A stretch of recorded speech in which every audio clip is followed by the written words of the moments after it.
নমস্কার, তোমাদের সকলের প্রিয় পাঠশালায় আরো নতুন ক্লাস নিয়ে হাজির হলাম তোমাদের সামনে। আজকে আমি তোমাদের সাথে আলোচনা করব ক্লাস 1 এর বাংলার দশম স্কুলটির প্রশ্ন উত্তর। আমি আজকে ক্লাসটি শুরু করে দিচ্ছি, সকলে মন দিয়ে দেখে নাও।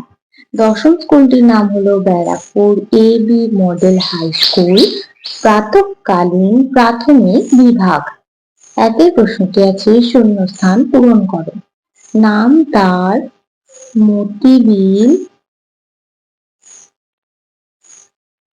বহু দূর জল, হাঁসগুলি ভেসে ভেসে করে কোলাহল,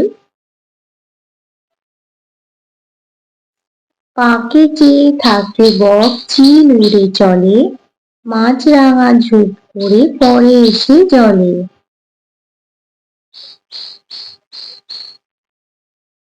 হেতা হোতা ডাঙা জাগে ঘাস দিয়ে ঢাকা, মাঝে মাঝে জলধারা চলে আঁকা বাঁকা। দুই প্রশ্নটি বলছে সঠিক উত্তরে টিক চিহ্ন দাও। ক, দাদা 4 না 7 টাকা নিয়ে হাটে যায়? দাদা 4 টাকা নিয়ে হাটে যায়। খ, আশা দাদার বাসা গোড়া বাজারে না গড় পারে? গড় পারে। গ, দিনু না নীলু টিয়ে পাখি পোষে? দিনু। ঘ, হরিমুদি না কানাই বলাই সরিষা কলাই রাশি করে? কানাই বলাই সরিষা কলাই রাশি করে। উয়া, বৈশাখ না আষাঢ় মাসে বাদল নামে? আষাঢ় মাসে। চ, তেলিপাড়া না ঘোষপাড়া মাঠে ফুটবল খেলা হবে? তেলিপাড়া মাঠে ফুটবল খেলা হবে। তিনি প্রশ্নটি বলেছে অর্থ লেখো। ক, হিম, হিম শব্দের অর্থ কি? বরফ। খ, বেরি, বেরি শব্দের অর্থ কি? সাঁড়াশি।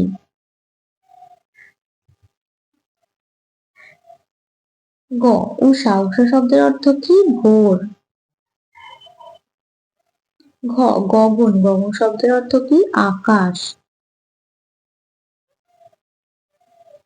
চারের প্রশ্নটি আছে বিপরীত শব্দ লেখো। ক, আজ, আজের বিপরীত কি হয়ে যাবে? কাল। খ, সাদা, সাদা বিপরীত কি হয়ে যাবে? কালো। গ, গ্রাম, গ্রামের বিপরীত কি হয়ে যাবে? শহর। ঘ, ভেজা, ভেজার বিপরীত কি হয়ে যাবে? শুকনো। পাঁচের প্রশ্নটি হচ্ছে সাজিয়ে লেখো। এটা সাজিয়ে লিখতে হবে পৃথিবী। এটা সাজিয়ে লিখতে হবে কৌতূহল। পরবর্তী পৃষ্ঠায় কি কি প্রশ্ন দেওয়া আছে দেখে নেওয়া যাক। ছয়ের প্রশ্নটি বলেছে বাক্য রচনা করো। ক, নৌকা, আমি নৌকা চেপেছি। খ, মাঠ,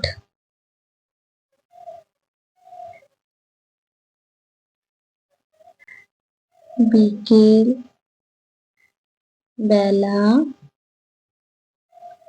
সকল বালক মাঠে খেলা করে। সাতের প্রশ্নটি আছে নিচের প্রশ্নগুলির পূর্ণ বাক্যে উত্তর লেখো। ক, রামের হাতে কি? রামের হাতে সাজি। রামের হাতে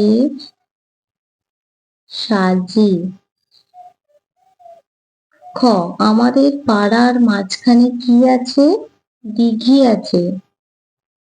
আমাদের পাড়ার মাঝখানে দিঘি আছে। গ, কুল বনে কি হবে? চড়ি ভাতি হবে। কুল বনে চড়ি ভাতি হবে। ঘ, কিসের উৎসবে পাড়া জেগে ওঠে?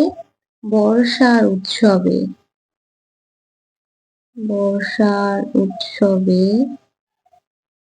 পাড়া জেগে ওঠে।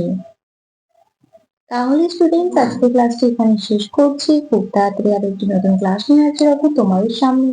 যদি তোমাদের আজকে ক্লাসটি ভালো লেগে থাকে তাহলে অবশ্যই লাইক, কমেন্ট, সাবস্ক্রাইব এবং বন্ধুদের সাথে শেয়ার করতে একদমই ভুলবে না। সকলে সুস্থ থাকবে, স্বাভাবিক থাকবে। সকলকে অসংখ্য ধন্যবাদ জানাই।